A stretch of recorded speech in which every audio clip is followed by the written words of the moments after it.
Good.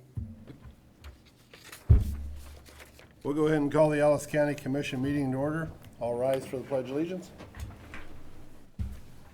Pledge allegiance to the flag of the United States of America and to the republic for which it stands, one nation, under God, indivisible, with liberty and justice for all. Thank you all.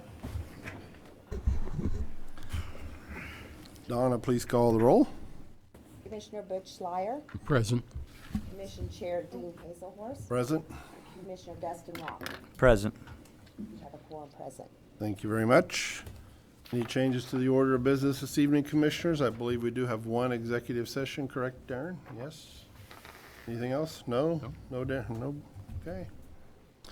Next item, prior minutes, December 2nd, 2019. Any additions or corrections? I thought they were okay. Okay. Darren, good? Yeah, I saw no Okay. changes. Stand approved as presented. Consent agenda items A through G. I need a motion to approve, please. I'll make a motion to approve consent agenda items A through G. I second that. Donna, we have a motion and a second. All in favor, say aye. Aye. Aye. Motion carries 3-0. Issues from persons not on the order of business this evening. Do we have anyone? Yes. I just want to share with you that I am very pleased that we finally filled all the election positions, which I shared with you on the improvement districts. So as we work through them, all of them did accept them. So thank you. Thank you very much. Bill, is that something you're talking about tonight or not? Okay, so that's just for information only? Okay, thank you very much. Monthly departmental report, gentlemen. Oh, went through it. It looked very good. Only- Yes. Saw only no had- issues. Only had one question, and Darren corrected that for me on the fair, out at the Ellis County Fairgrounds on that issue today, so I had no other issues either. As always, very well put together. I don't know how many days and hours they used doing that, but they do a great job. Next item, conditional use permit number 1931, Mason Reuter and David McDaniel, please. And if we do have any other questions, gentlemen, Luke is here also that can answer questions, so. Good evening, Commissioners. Ellis County Environmental Planning Supervisor Mason Reuter. I have David McDaniel, Chairman of the Ellis County Planning and Zoning Commission, here to start off the process with the conditional use permit 1931. Good afternoon, gentlemen. David McDaniel, Chairman of Joint Planning Commission for Ellis County. Here this evening to talk to you about conditional use permit number 1931 for GAL LLC to be used as an event center. The property is located at the Yosemento exit off of I-70 to the south. This has been applied for by the owner of that position as an event center. It has gone before the Planning and Zoning Commission of our committee. We have gone through all the processes. You probably have this in front of you, so I'm not going to linger with it. The 11 items that we go through have all been approved. All fees have been paid. All permits have been issued. The protest period for this issue was December 4th. There were no protests at this time. The Joint Planning Commission had one recommendation, one condition as presented. It was to have the fire marshal inspect the venue and determine the maximum occupancy of the unit. As you probably are aware, you can approve our recommendation, you can disapprove our recommendation, or you can fire it back at us for further consideration. Do you have any questions about this? I really did. I'm presenting, Luke, that's the big gray and red building, is that correct? Yes. Sitting back off to the southwest, okay. What is that, like 60 by 120 or? 80 by 140. 80 by 140, okay. Okay. Nope, I didn't have. It's hard to miss it on the interstate. Well, It's it a is. big one. That's what I assumed, that's the one he was going into, but we just better ask Butch any questions. No, I looked through everything and it seemed to be very well put together. Anything for you, Dustin? Yeah, no issues from me. Okay. I guess we don't have you at this time. I'd entertain a motion. Okay.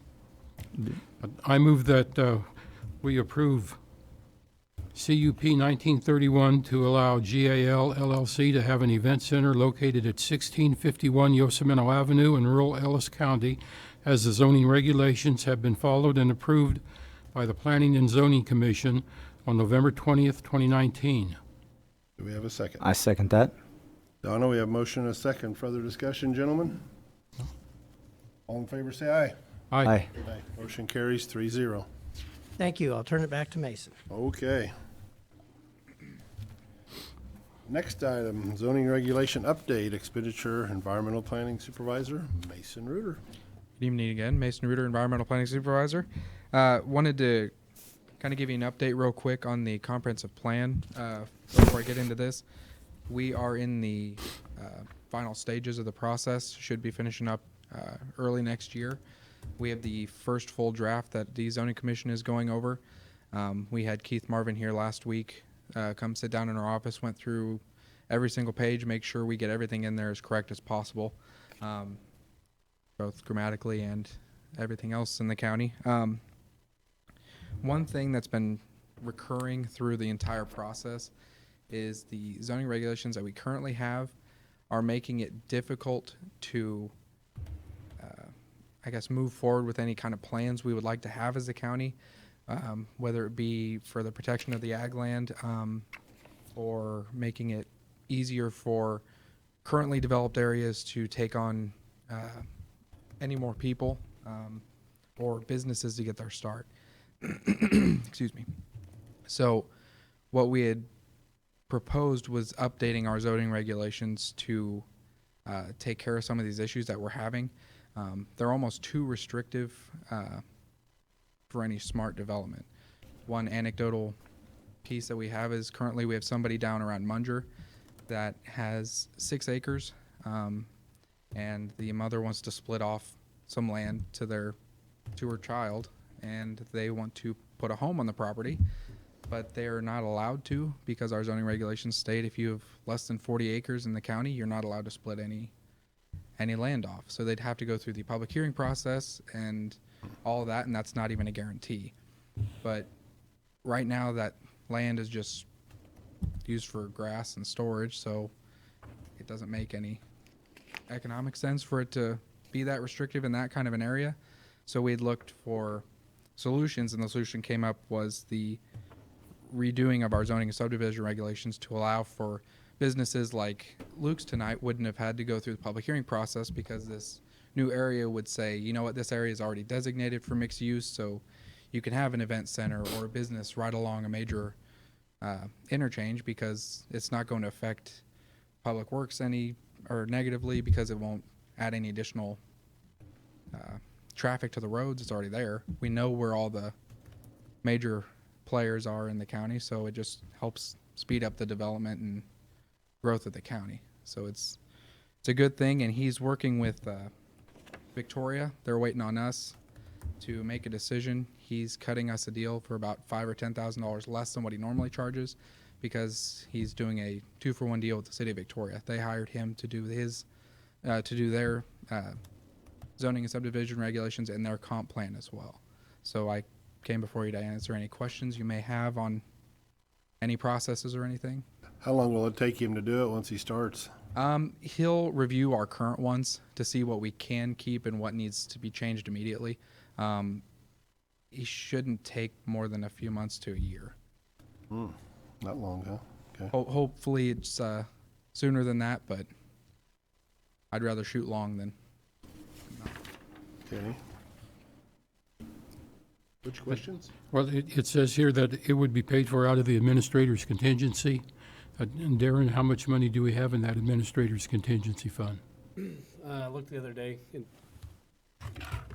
The other day when I looked, we either had roughly 41 or 47,000. Okay, so there would there's be no ample other funds. Yes, there's ample funds, and there's no other planned expenditures out of that for the rest of the year. Okay, okay. Well, it only makes sense if we want development in the county, we have regulations that are easy to use and understand. Yes, absolutely. Dustin, questions? Yeah, Mason, this is right up the alley. I think we need to be going as a county. I appreciate that the comprehensive plan is coming together, but you're speaking my language.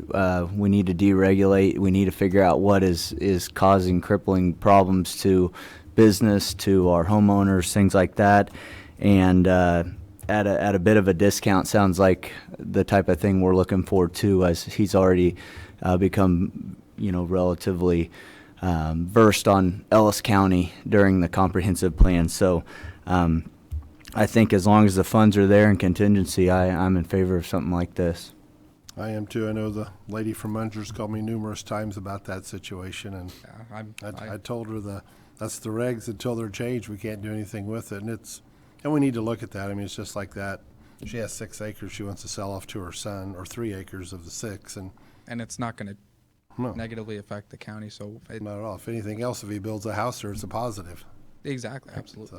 So yeah, we need to look at it, and especially if they build 2 houses, whatever, out there. So good work on that, and yes, I think that needs to be done.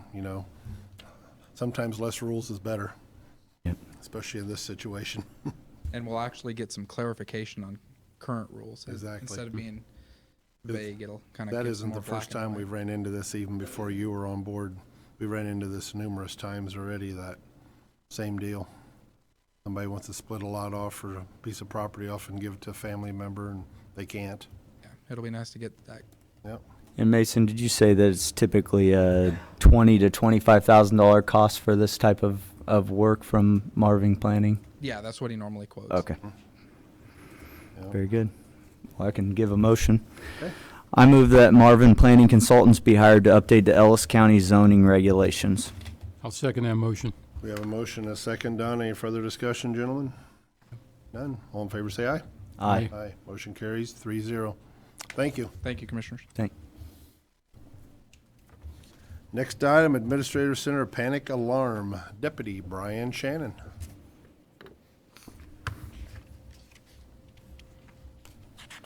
Good evening. Brian Shannon with the Ellis County Sheriff's Department. However, tonight I'm here as the chair of the Ellis County Safety Committee. Just wanted to bring the commission up to speed on something that has been talked about in the Safety Committee over the last year. The Ellis County Administrative Center currently has a system in place that provides panic buttons as a means of security for this building. That system is designed that it is strictly structured to meet this building only. It does not cover any of the other facilities outside of the administrative center. We've been approached by some other departments that have asked if there's a possibility of putting some sort of a panic button system in with those buildings.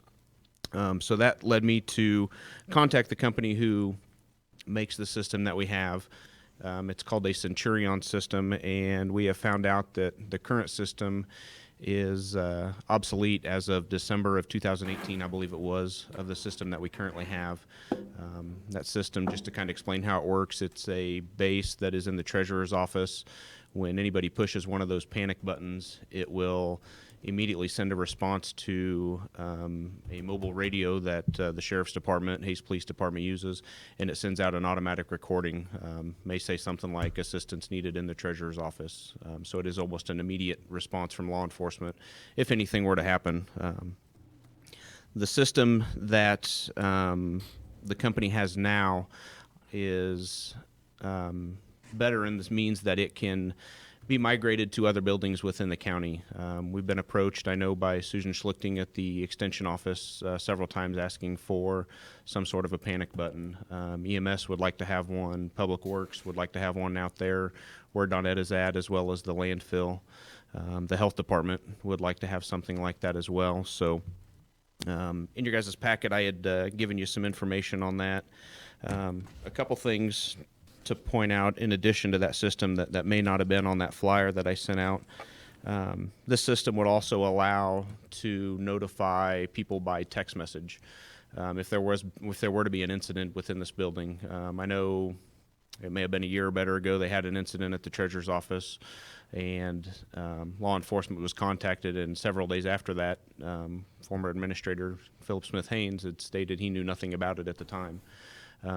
Concerns are obviously with active shooters and things like that We could have an alarm set off in the basement or in the main floor, and IT not know anything's going on, or Adams, Brown, Barron, and Ball upstairs not knowing that anything's going on.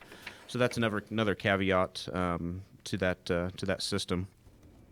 Some other things that can be added on, and I sent you guys a quote with the agenda, and I do have an updated one for that as well. There was just a little bit of change in the price on that.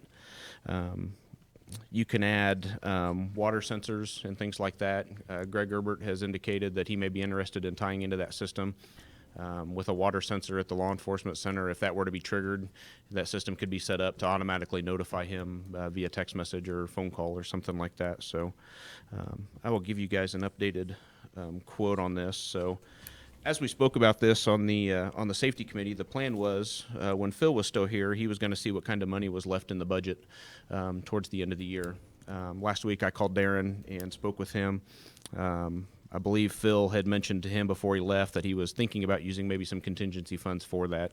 However, there's not enough funds in that to make the purchase. So the plan tonight was to just come to you and give you the information on it to see if it's something the county would be interested in us researching further. If it's something they don't want to spend the money on, then we'll go about our ways with our committee and maybe look at other things. After I had put it in the agenda, I was approached by Greg Erbert, though, and Greg believed that he may have some funding within his budget that is left over at the end of the year. So if it's something the county would want to purchase, I think Darren might have those numbers. But the plan was just to bring it to the commission tonight and see if they would be interested in us pursuing something like that. The updated quote was $700 more than the one that you guys had found in the agenda. You'll notice at the top of the quote there, it originally said $7,000 for just the migration program, and that is now $7,700. So with the other buildings, with the gateway boosters and the signal boosters that they have to have on those, the total would be $23,334. I'll bring that up to you.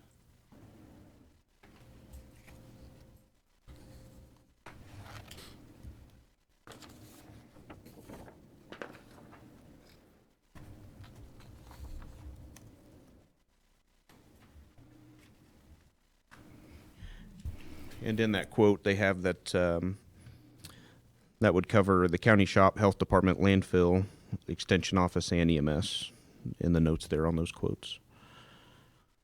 So if anyone has any questions on that of how it operates or how they'd like us to proceed further. Brian, I have a couple questions. Yes, Butch.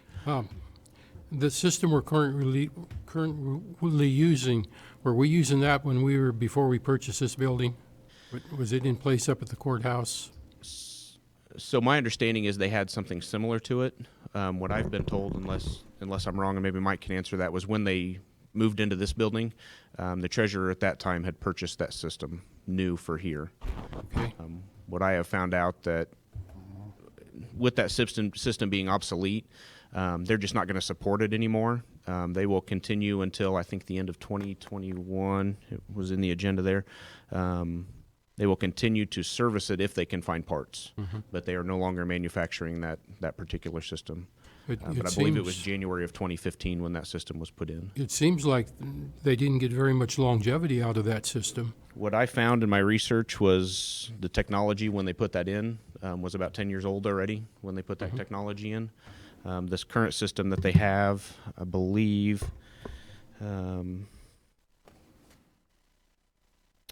was just beginning to be manufactured just within the last couple years. I did ask them if they have any time frame as far as how long they're going to have this current system that they're selling. They can't say whether it'll be 10 or 15 years or anything like that, but they seem pretty confident that it's going to be a system that they're going to support for some time. And are these systems tested with frequency, so at the time you need them, there's not a failure? I have gone and I try to do it about every 6 months. We did have an issue where some of the batteries had went bad in the buttons. We didn't realize until I got on the safety committee that they weren't being tested. So I try to go around at least every 6 months and test those and make sure that they are operating properly. Okay. As far as I know, we haven't had any issues since we replaced those batteries in them. Well, I think it's something that, as we look at employee safety as well as public safety, it can very easily be justified. And we would also have the option to expand on it. It's not in that quote. There is a system in place, to my understanding, at the courthouse. However, we could tie into the same system and have everything all at once. You could expand on it. It would be a matter of putting in another gateway module, which is the $2,850, I believe. When I spoke with them today, I asked them if we could incorporate the courthouse and stuff like that, and they said they thought we would have to have another gateway module, and then the buttons are $100 a piece, and then there's a certain amount of buttons you can have on a system before you have to upgrade it. They sent me an email if you would upgrade. We have 23 buttons at the admin center now. We would be looking at adding another 7 if we would incorporate the county shop, health department with 2 each, the landfill with 1, the extension office with 1, and EMS with 1. We would still have the option to, with the operating system, add 3 more buttons to that if we would want to put them at other locations. However, if we expand more than that, there is an expansion cost of $3,800 to go more than those buttons. So that's not included in the original quote. That wasn't something we talked about over the year. Sure. But it could be expanded on to, we could include the judges' chambers. We could include the court. Even though we have security, they have had issues there where people have been, causing problems once they've gotten into the building, just And demeanor and stuff like that. Darren, I believe you did say there was money in the building and grounds account that could pay for this? Correct. I think in that account we were projecting about 111,000 under budget. So Greg is, as Brian said, there's willingness to transfer that to help pay for this. Okay. That's all the questions I have. As far as if we transfer that, Darren, is that going to affect the operation of the courthouse or any of the other buildings? I know we're talking about replacing equipment over there too. Correct. So we actually wouldn't transfer it. We would just pay the bill out of that account. So I kind of misspoke there. But yes, if we did pay this out of that account, it would reduce their expected transfer to their Fund 16 account. If we reduced it by 20,000, it would lower their cost to transfer. Their 50% portion would go down $10,000. Okay. Dustin, questions? Just a couple about cost. It was a little bit shocking to me, the dollar amount on it, and whether or not you had seen any other options out there that would give us this kind of quality, or had you looked into different security systems at all? We haven't looked at anything else, Dustin, and that was kind of the reason for coming tonight, to see if you guys would want us to do that. I know we're on a time crunch with it being the end of year, and unfortunately this was one of those things that I brought up to Darren after Phil left. I know Phil was on top of it until that point, and it was just a question I had for Darren, and they did discuss it. So no, we haven't looked at any other options. Just a couple things I just thought of to mention too on that quote.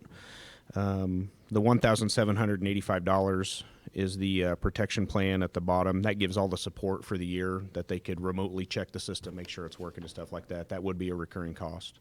I was informed of that today.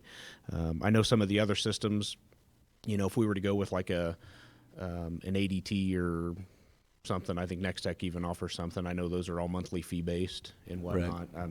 This one is just a protection plan that if something were to break, they could check into it and stuff. That is not a cost we have to incur. We could drop that off if we want to, but now this quote was just because we contacted them about the current system, asking if we could expand on it, and they told us no, it's no longer supported. So they sent us the information on the new one.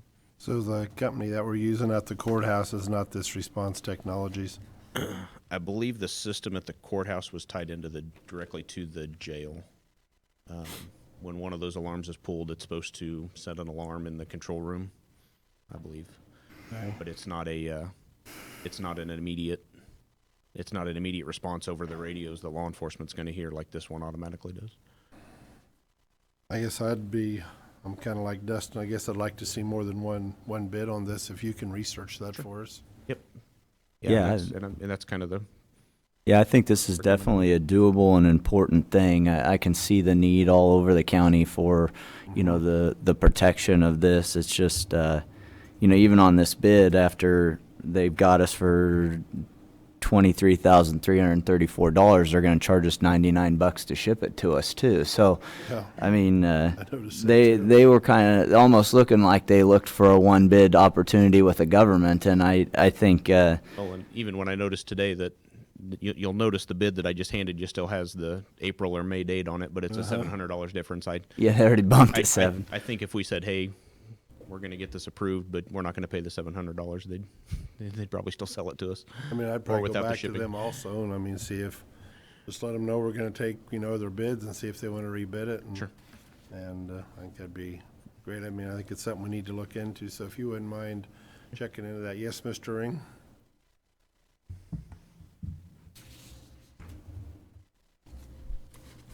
Good evening, Commissioners. Bill Ring, Public Works Director, and a member of the Safety Committee.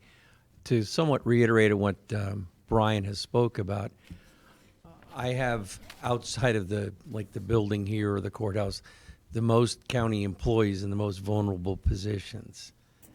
And so take the landfill. On a Saturday, there's but two people there.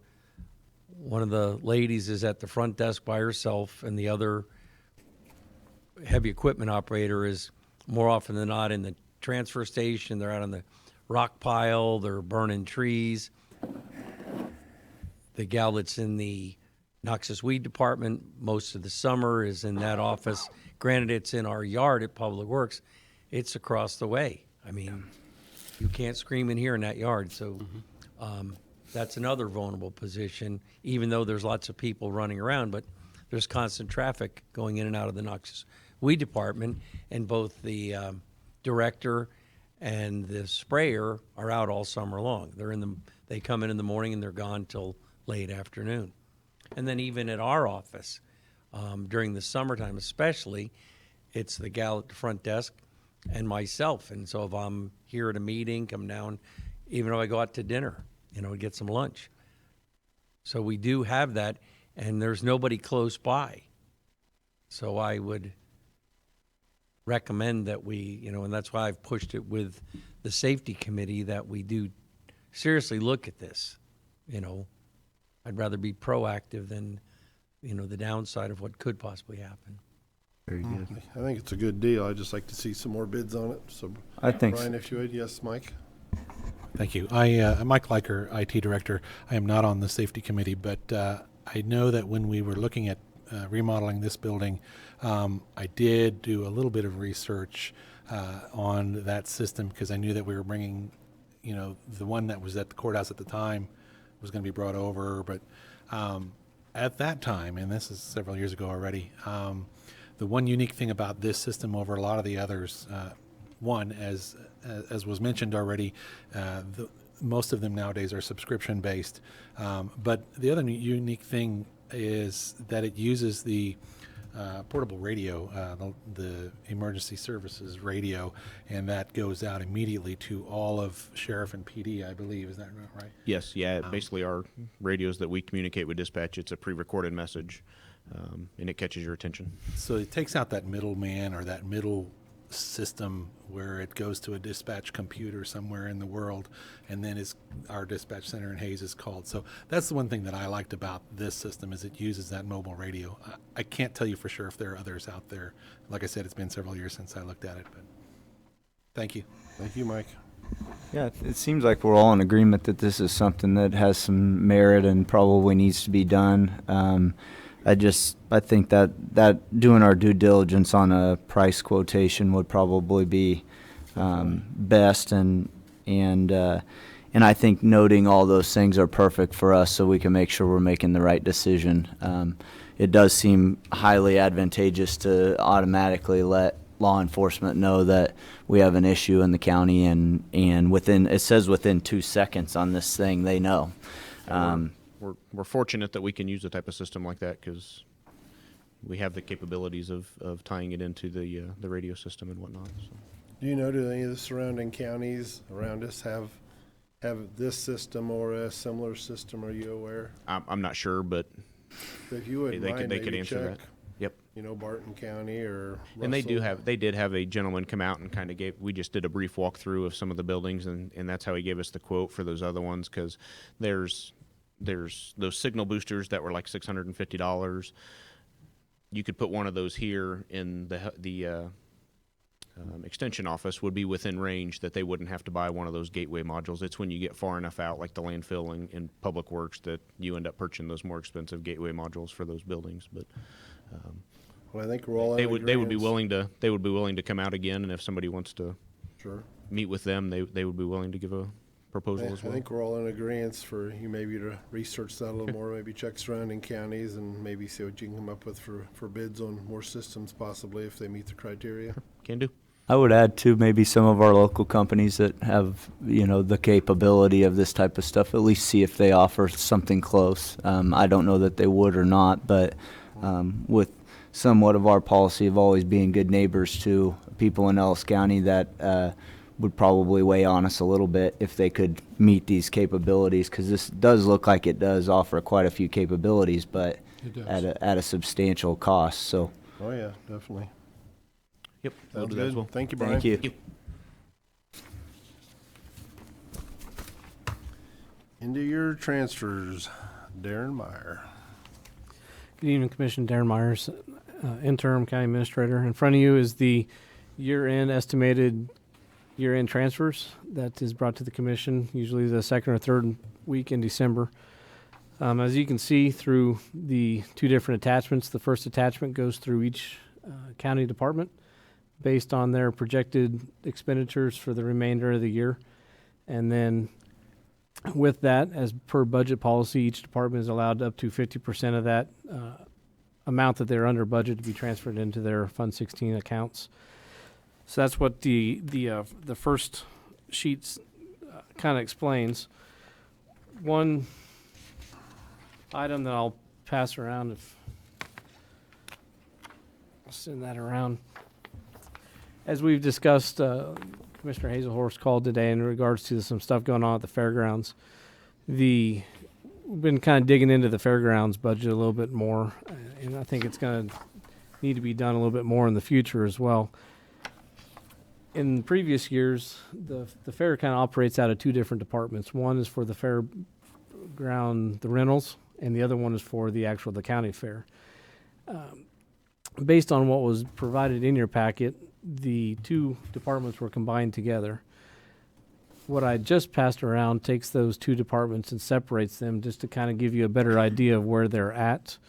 The fairgrounds, the rentals looking to be about $10,000 over budget. However, the county fair is looking to be about $10,000 under budget.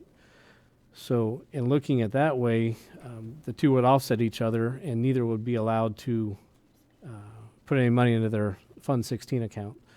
So by splitting the two and allowing the county fair to recognize that $10,000 that they're under budget would allow them to transfer $5,000 into their Fund 16 account.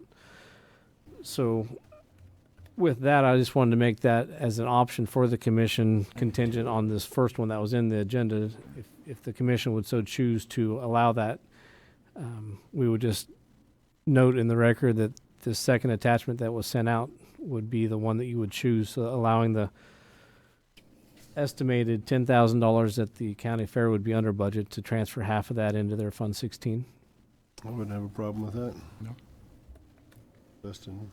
Yeah, no, I kind of like the idea of separating that out and making sure that the county fair has the opportunity to put some money away on this type of deal. I think maybe a little closer look at the building rental and watching that budget, as you've alluded to, is probably pretty important as we start to do this anyway. Yeah, there's quite a bit of fees out there that probably can be looked at. We're paying $200 a month for trash services just for the Shank and the Unrein building. I have no idea what the going rates are. It just seems a little excessive just for being trash picked up twice a month for one building. But also just looking at the budget to make sure we're budgeting appropriately as well. If we need to increase it, so that way we're capturing the expenses that are actually occurring and not going over budget every year. And I don't have a problem with that. The second part of the year-end transfers also has to talk about some other transfers that are scheduled to be transferred. As you can see on the second attachment of that, there are some other transfers that are budgeted to be transferred. One is for the communication center for $34,000. And there we have another one for the budgeted fund out of the general fund to transfer to the Fund 78, which is a special highway fund for $328,878. Another one for the capital improvement fund going into Fund 6 for building and grounds for $120,000. That's budgeted, as well as for the landfill to transfer money into their amortization account for $115,000. So those are also included as when you make the motion to include those transfers. Some things to note that are also budgeted that are not included on this list are 2 transfers from reserves for revenues. One of them is a $200,000 transfer from the oil depletion fund. That was a $200,000. And the other one was from Fund 37, I believe, which is the risk management account. That's helped to offset the continued cost of health insurance. But it is recommended not to make those 2 transfers, and those 2 are not on the list. That's based on looking at the expected revenues, increased in revenues that they weren't expected. That's between the treasurer's office having additional funds from interest. That's from the health department having additional revenues for their expenses, as well as EMS and numerous other things. But if we could not transfer those as revenues this year, we could forego those and use those in additional years as we may need them. And they just sit there idly in their funds as necessary. Questions, gentlemen? Butch, any questions? No, the only question I have for you, Darren, is these are all estimates, they're not final figures, and the transfers wouldn't be made until the time of the county audit, because there are going to be January 2020 chargebacks to the 2019 budget. Correct. So the way the estimates were figured is we looked at the year end of November, and then we added a full 1/12 of the budget for December. That's just projecting a normal month. However, you could have departments also go above that by encumbering other costs for certain commodities or services that they need to buy, as well as like the noxious weed at the end of the year, they expend a lot less, so they would be significantly under what that 1/12 of the budget year is. And all those different ideas are taking place into these budget figures. Most likely at the end of the year when the audit is done and the transfer is actually made, it will be less than that $748,000. Mm-hmm. And then also as money is transferred into Fund 16, it can be transferred between departments too. If one department in Fund 16 has more money than they need, they can transfer that to other departments in Fund 16. Is that correct? Correct. Fund 16 is just one large account. Mm-hmm. The way it is used and tracked is on a spreadsheet in the clerk's office, and it basically separates specific amounts that are transferred, and it's also in our budget books Mm-hmm. where each department has a significant amount or not very much money. And then with department heads working together, if there's one purchase that needed to be made, if IT needed to purchase something and borrowed Mm-hmm. $10,000 from buildings and grounds, that would just be made up in the foregoing year.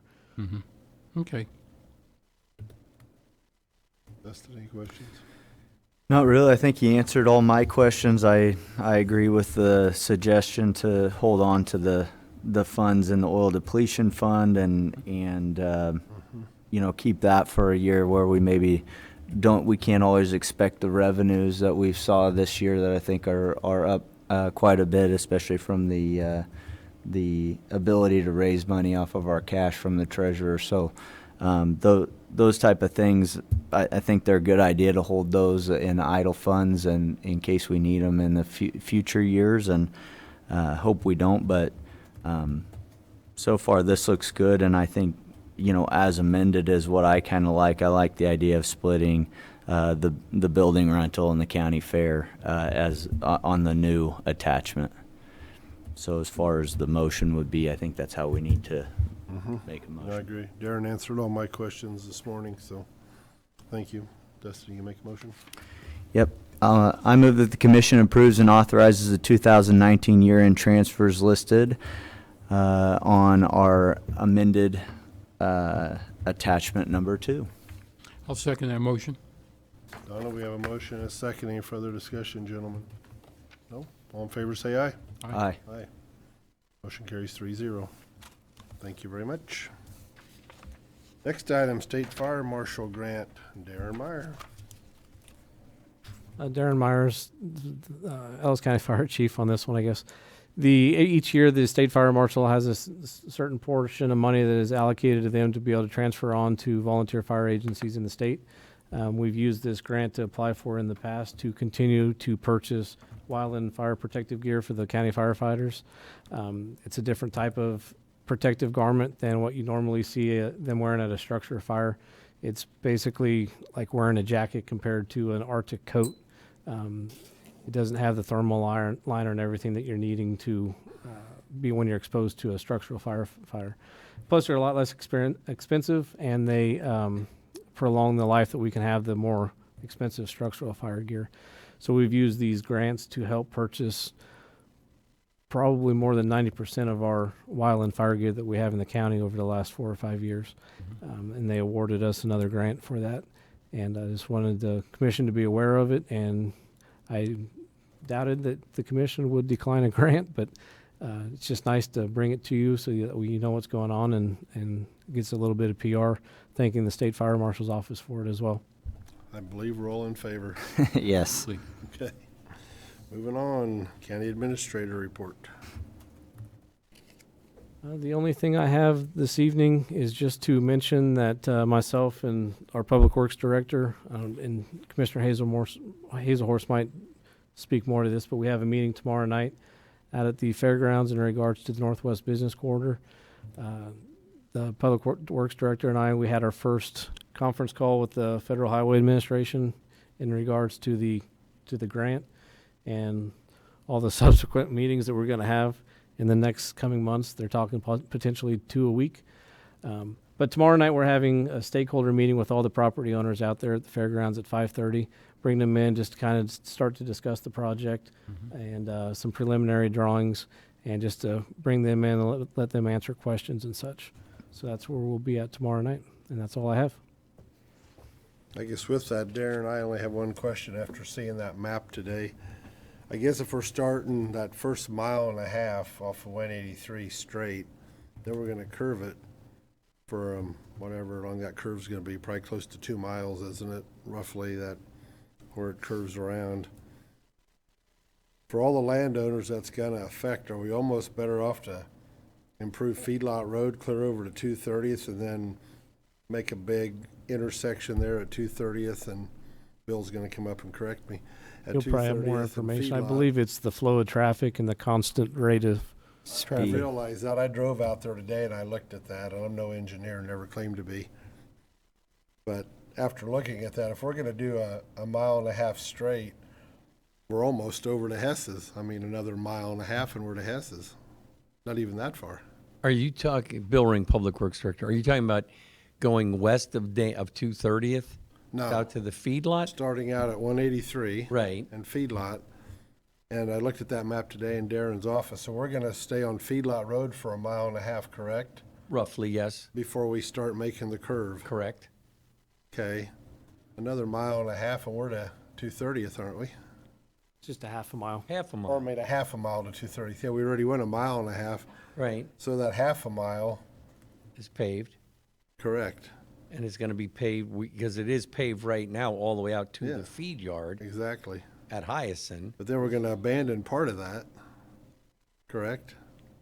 On that map, part of that Feedlot Road is being abandoned. It Just basically, that very short stretch where the curve comes in. Yeah, we'd turn that But I back was to. just looking at the lay of the land and that curve. they're gonna move miles of dirt. Plus, there's a huge spring in the bottom of that one area, Right. you know. Well, if we want to continue to have a bypass, and we're going to call it a bypass for right now because it's not going to be a state road as of right now, to be able to go 55 miles an hour, that's the size of curve we need. And the reason the curve is so big, the first drawing one, the curve actually went through the housing development, Sure, I remember which that. we decided would be not in the best interest of the citizens that live there. So we increased the size. The curve on drawing one was the minimum curve acceptable to KDOT, or the Federal Highway Administration.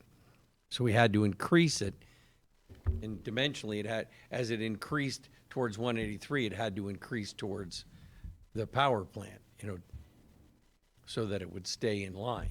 So We basically, can't put a 90-degree turn there. well, I realize that, but you can have a stop sign there. Put your turn signal and you head south down 230th. But we don't have a bypass anymore. Because you can't, the bypass by design is gonna be 55 miles an hour with no obstruction to stop from 183 till you get to the four-way stop south of Hayes. I just look at the amount of dirt we're gonna move and the amount of expense we're gonna incur for that curve.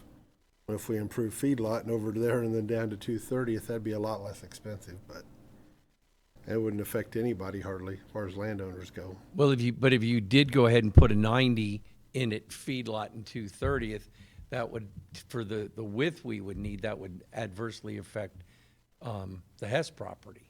Exactly.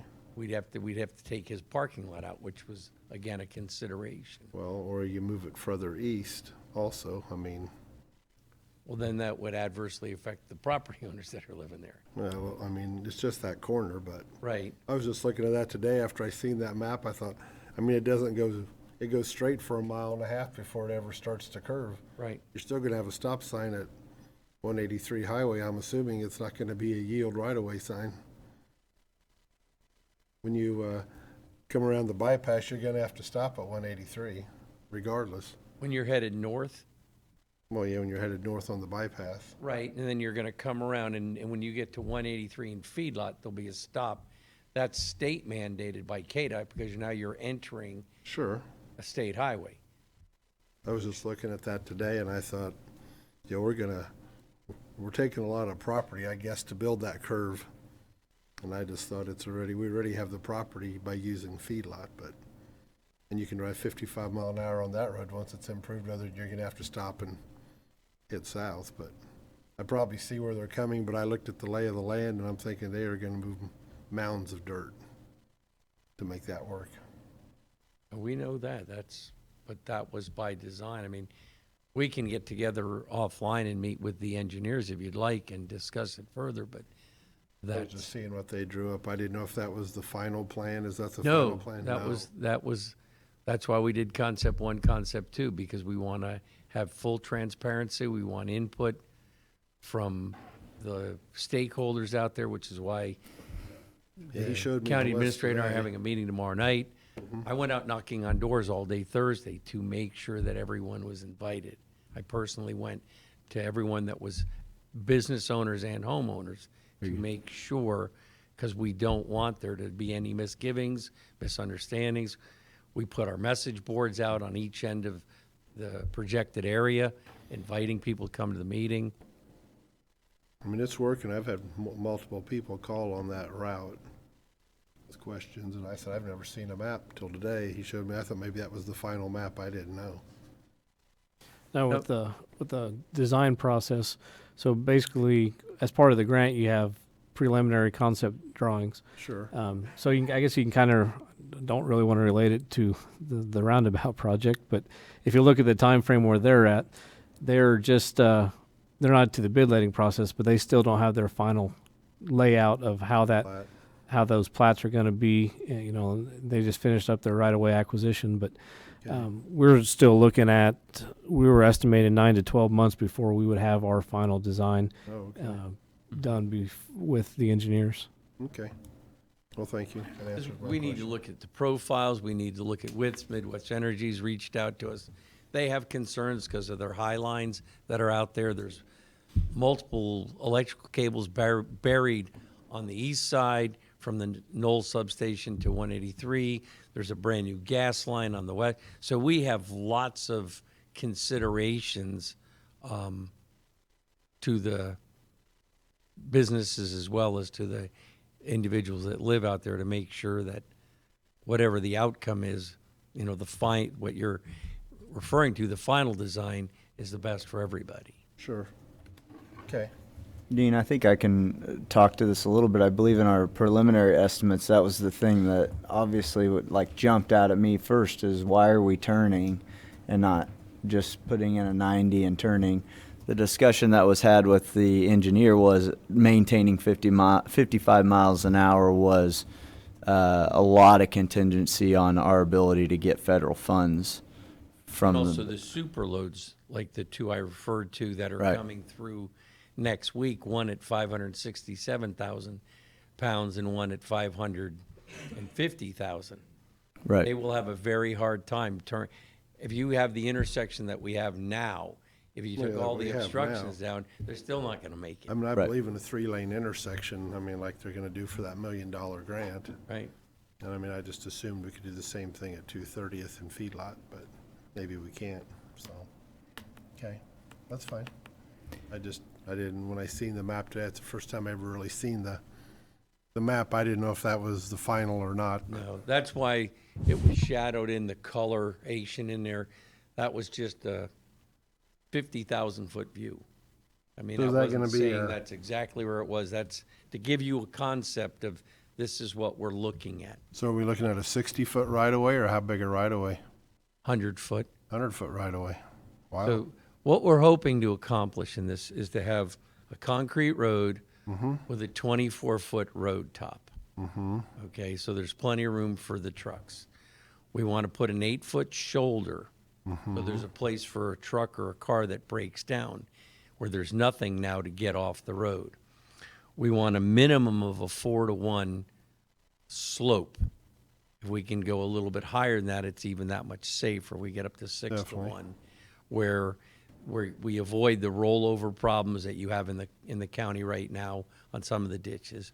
And then we just need some side. We want to have, you know, a clean area of, you know, of any obstruction. It also to allow the utilities to be able to stay basically where they're at. Some utilities may have to get moved a little bit.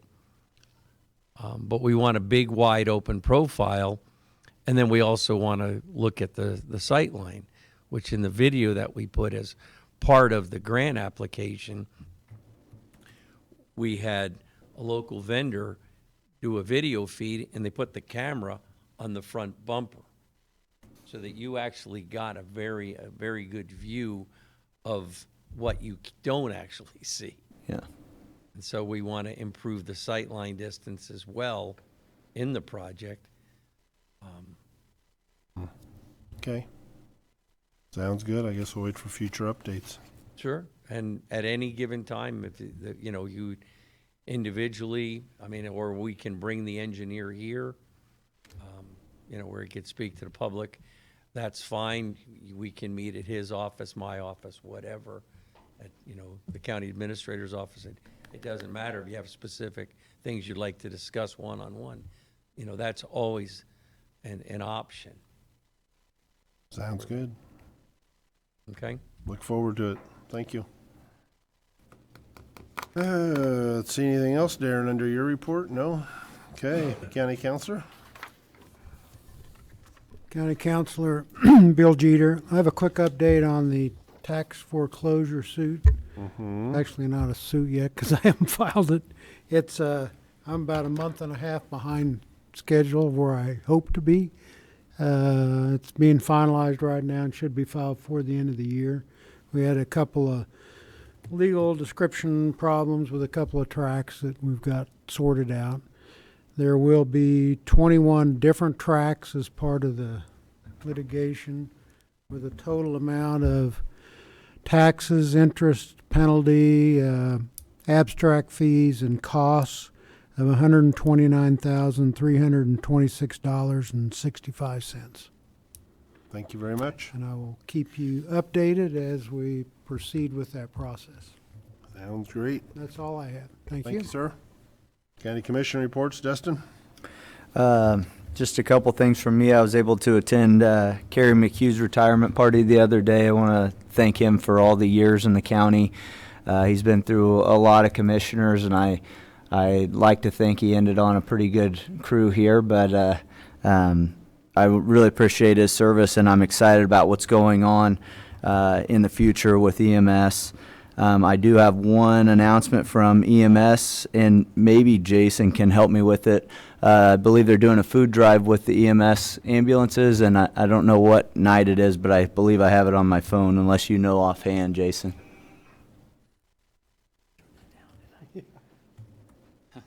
Jason Kennedy, first night as Director of Health Services for Ellis County.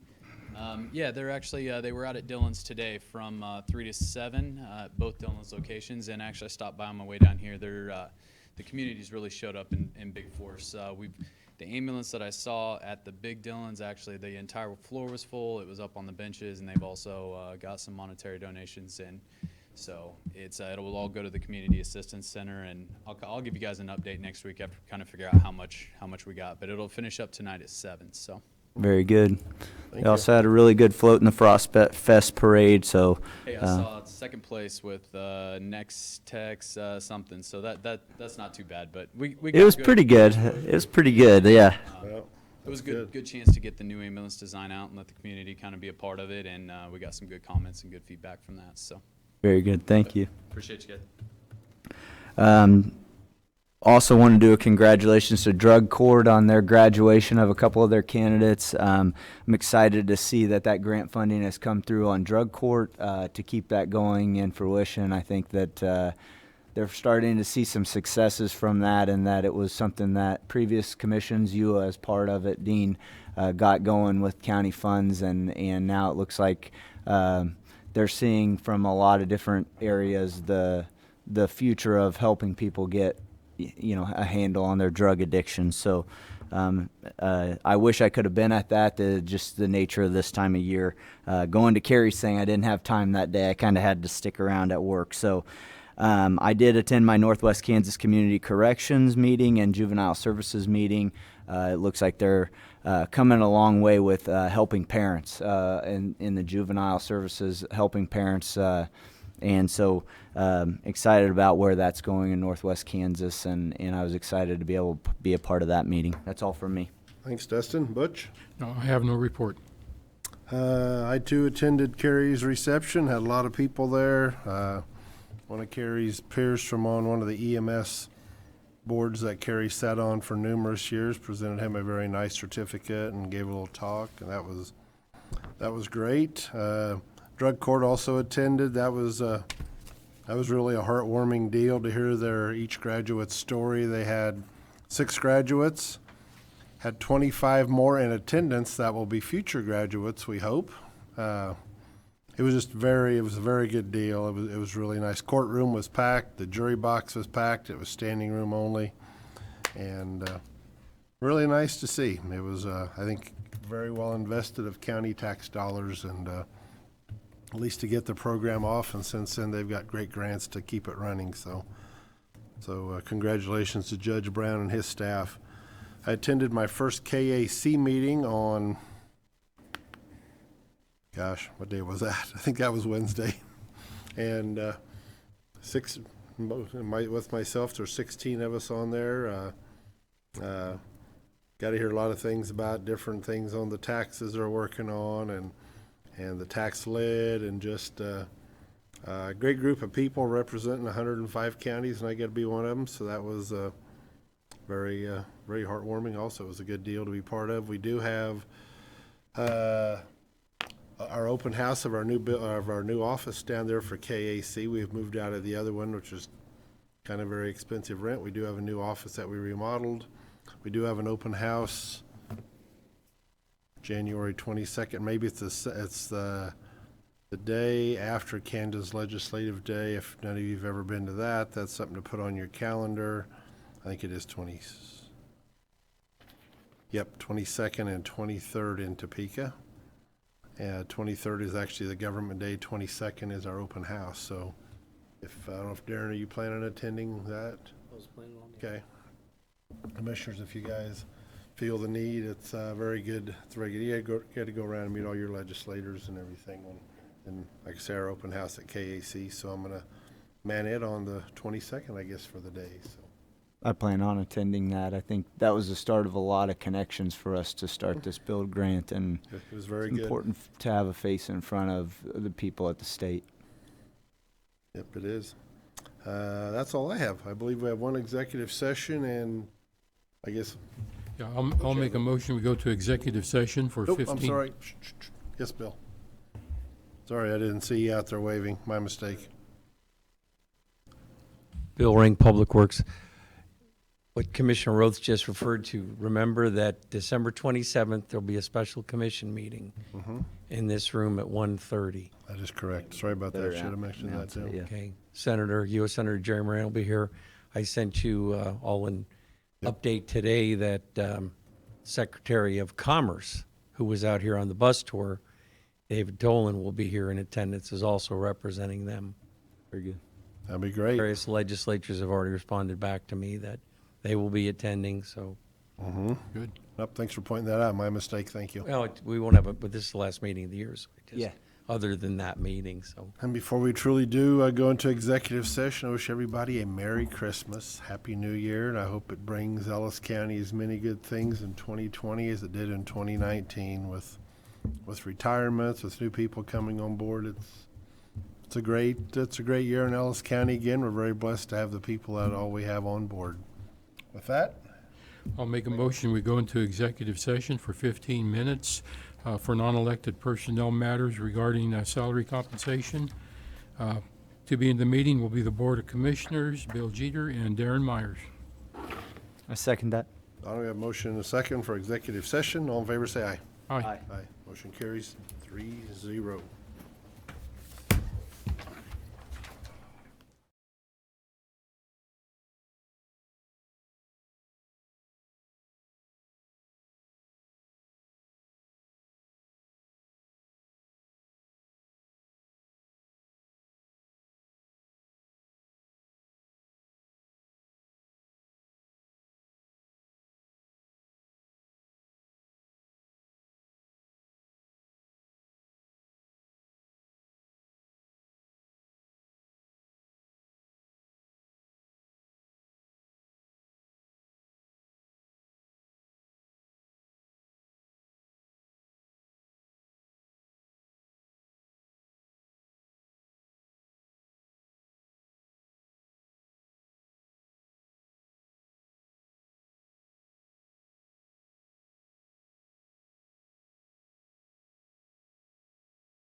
No action. And we will adjourn at, let's call it 6:20.